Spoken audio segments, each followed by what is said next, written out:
যুবক ভাইয়ের আমার, শবে বরাতের পরের মাসটার নাম হলো রমজান। আর শবে বরাতের রাত্রে বেশি বেশি ইবাদত করবেন, বেশি বেশি কোরআন তেলাওয়াত করবেন। আর যদি পারেন দল বাইদা বাইদা গুরুস্থানে যাই আমার জন্য দোয়া করবেন, বাবার জন্য দোয়া করবেন। ও বন্ধুরে,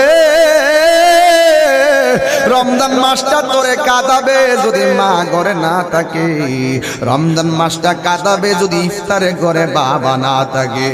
আমি গুনাহগার, আমি কোনোদিন বাবার সারা বাড়িতে ইফতার করি নাই। আমার বাবা আমার সারা কোনোদিন ইফতার করে না। আমার মা সবসময় সেহরিতে রান্না করে, সেহরির সময় উঠে তাহাজ্জুদের নামাজ পড়া খাবারের আধা ঘন্টা আগে ডাক দেয়, 15 মিনিট আগে ডাক দেয়, শেষে যাইয়া ডাক দিয়ে আমার ঘুম থেকে ভাঙ্গাইয়া ওই মধুমাখা ডাক আর শোনা যাবে না। নিজের স্ত্রী তোমার একবার ডাক দিব, ঘুমের সান্দায় যদি করুদা থাকতা না।